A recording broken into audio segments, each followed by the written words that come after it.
Olá! Hoje a gente vai mergulhar de cabeça numa ciência que, olha, tá em todo lugar, mas que muita gente ainda pensa que é só decorar nome de rio e capital de país, né?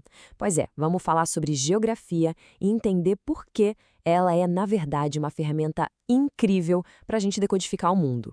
Então, a pergunta que não quer calar é como é que uma ciência que soa tão acadêmica, sabe? Como é que ela se encaixa no nosso dia a dia? A resposta, eu garanto, é bem mais interessante e útil do que parece. Bom, esse aqui é o nosso roteiro de hoje, o nosso mapa. A gente começa entendendo o que é geografia de verdade. Depois, vamos conhecer as lentes que ela usa para a gente entender o espaço. Na sequência, qual é a missão de um geógrafo? E, por fim, como a gente representa o mundo nos mapas. Vamos lá? Ok, então vamos lá. Primeira parte. Se quando alguém fala geografia, a primeira coisa que pisca na cabeça é aquela prova da escola sobre os afluentes do rio Amazonas, se prepara, porque a geografia moderna é muito, mas muito mais do que isso. Olha que interessante, a palavra geografia vem lá do grego e quer dizer, literalmente, descrição da terra. E por muito tempo, com gente como Estrabão, era basicamente isso mesmo, descrever lugares. Mas aí, lá no século XIX, chega um cara chamado Alexander von Humboldt e vira o jogo. Ele para de só descrever e começa a perguntar algo muito mais profundo. Qual é a relação, sabe? Qual é essa dança complexa entre nós, seres humanos, e o ambiente em que a gente vive? E é exatamente essa a essência do pensamento do Humboldt. Não bastava mais só descrever, ele queria explicar por que as coisas acontecem onde acontecem. Essa pergunta muda tudo, e é por isso que ele é considerado um dos pais da geografia moderna, porque ele foi a fundo nessa busca pelas causas, pelas conexões. Beleza, agora que a gente já entendeu o que a geografia busca, a gente precisa saber como ela faz isso. E para entender o mundo, os geógrafos usam três conceitos-chave, que são como se fossem lentes de um óculos, sabe? Cada uma mostra a realidade de um jeito diferente. E essas três lentes são o espaço geográfico, a paisagem e o lugar. A gente vai do conceito mais geral para o mais pessoal para entender direitinho como um geógrafo enxerga o mundo. Vamos começar com o espaço geográfico. Pensa nele como o grande palco onde a vida acontece. É o conceito mais amplo de todos. Inclui tudo: a natureza, as cidades que a gente constrói, as fazendas, as estradas, mas também as nossas relações sociais, a economia. É um espaço que está vivo, sabe? Ele está o tempo todo sendo transformado, tanto pela nossa ação quanto pela própria natureza. Ok, se o espaço geográfico é o palco todo, a paisagem é um pedaço desse palco. É a cena que a gente consegue perceber com os nossos sentidos. E aqui está o pulo do gato. Não é só o que a gente vê. É também o cheiro da cidade, o som de uma floresta, a sensação do vento na pele. Tudo isso faz parte da paisagem. E basicamente a gente pode dividir as paisagens em dois tipos: a paisagem natural, que é aquela onde os elementos da natureza dominam, e a paisagem cultural, que também é chamada de humanizada, que é aquela que a gente, com a nossa ação, transformou. Para ficar bem claro, um exemplo clássico de paisagem natural: o rio Amazonas. Quando a gente olha para uma imagem assim, o que domina? O rio, a floresta, o relevo, elementos que foram moldados, na maior parte, pelas forças da natureza. Agora, olha o contraste. A cidade de São Paulo. Prédios, ruas, viadutos, tudo que a gente vê aqui é resultado da ação humana. É o exemplo perfeito de paisagem cultural. Uma paisagem construída em cima de um espaço natural que foi assim completamente transformado. E agora a gente chega na lente mais pessoal, mais íntima, o lugar. Um lugar, gente, é muito mais do que um endereço no mapa.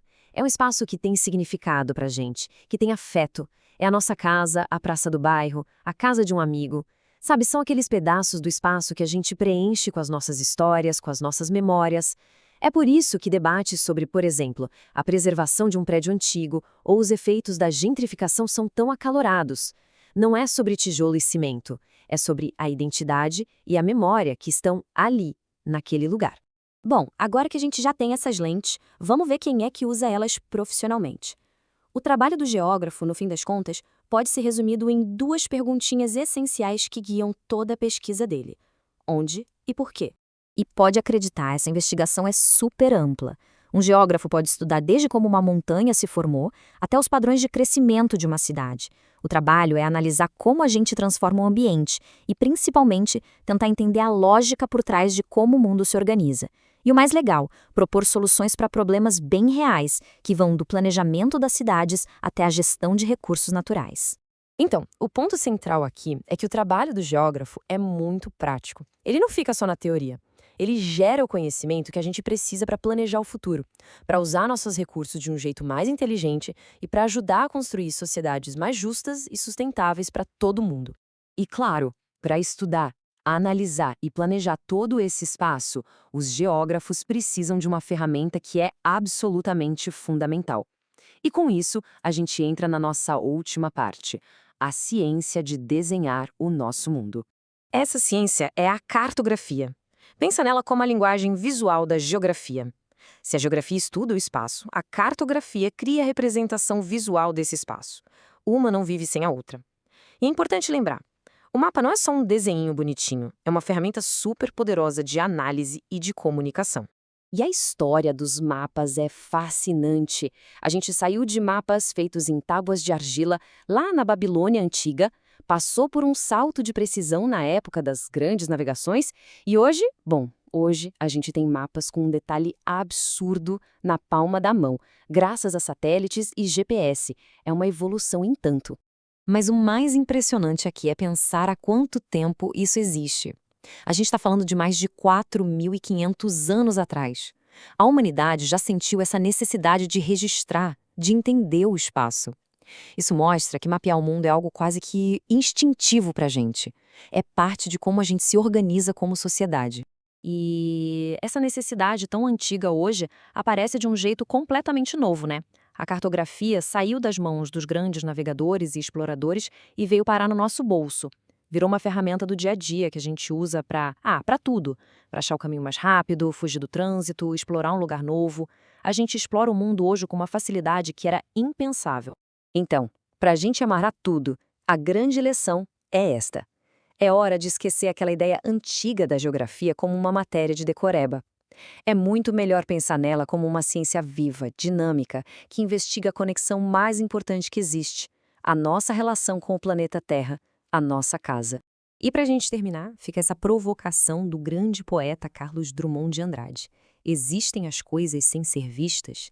É uma pergunta que nos faz pensar, né, sobre como a gente percebe o mundo, sobre o espaço e sobre como a gente tem um papel ativo em criar o mundo a partir do momento em que a gente observa, dá nome e dá significado para as coisas. E a geografia, no fim das contas, é exatamente isso, uma das ferramentas mais poderosas que a gente tem para ver, entender e dar sentido ao nosso mundo.